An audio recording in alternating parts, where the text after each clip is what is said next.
All right, so today I'm going to be talking about the Tenant Protection Act of 2019. I'm going to be abbreviating the Tenant Protection Act as TPA. So I hope you find this cheat sheet helpful, and I'm going to give you a quick summary of the protections under the Tenant Protection Act of 2019. In order for the Tenant Protection Act to protect the tenant, there's one of two requirements. So either all tenants have continuously lived at the property for 12 months or more, or at least one tenant has continuously lived at the property for at least 24 months. So as long as one tenant has lived there for 24 months or more, then any other tenant, roommate who moves in is protected just the same as that tenant who's been there for 24 months or more. Now, the Tenant Protection Act of 2019 also provides rent increases. If you're looking for the Civil Code for the rent increase protection, you'll find that under Civil Code Section 1947. Now, this talks about the rental increase being 5% plus the change in CPI, or 10%, whichever is less. It can never go above 10%. Now, the increase is calculated based on the lowest gross rental amount over the preceding rolling 12 months. And no more than 2 increases can be performed in any 12-month rolling period. So the rental rates reset when no previous tenant remains in possession. So as long as there's some overlap, you cannot raise the rent more than 5% plus CPI or 10%, whichever is less. But once all of the remaining tenants move out and it's a whole new tenancy, then you can adjust the rent to proper market rate. And that 12-month period starts from day one. Now, a big change is at fault or no fault just cause protection.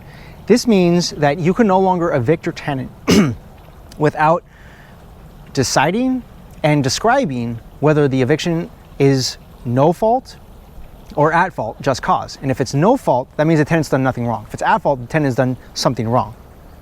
So under no fault evictions, it can be an eviction when the tenant has done nothing wrong, and some of the proper reasons for this, for the landlord to avail the landlord's oneself of an eviction under no fault just cause, would be occupation by the landlord's owner, the property owner, which would be the landlord, or the landlord's immediate family, or the landlord's withdrawal of the property from the market to comply with demolition, or just because it's no longer going to be rented anymore, as well as to comply with a court order, such as the property has been deemed uninhabitable, the landlord needs all tenants out because he needs to comply with a court order.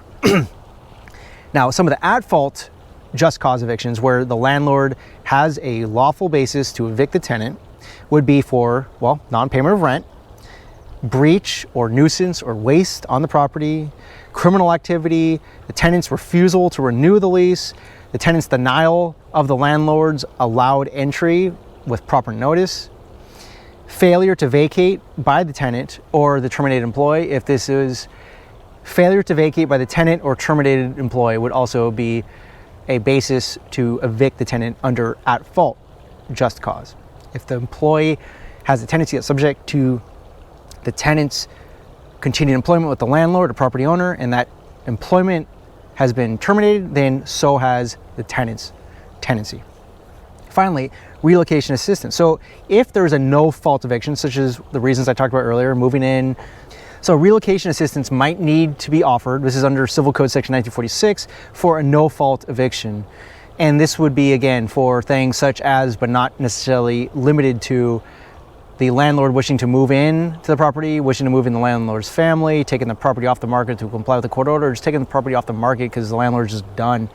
And then the landlord may be obligated to pay rent or waive 1 month's rent as part of relocation assistance. The landlord also must notify the tenant of the tenant's rights, and the landlord's failure to comply could make the notice to terminate void. Finally, exemptions. So what are the exemptions under the Tenant Protection Act of 2019? Well, under Civil Code Section 1946, you'll find that one of the exemptions from just cause and rent caps are buildings with certificates of occupancy less than 15 years old, as well as occupied duplexes will be exempted from just cause and rent caps. And then where the tenant and the on-site owner share the bathroom and or kitchen, that would be an exemption. Separately alienable property, just a property that's on its own, that could be exempt. It's not part of a larger property.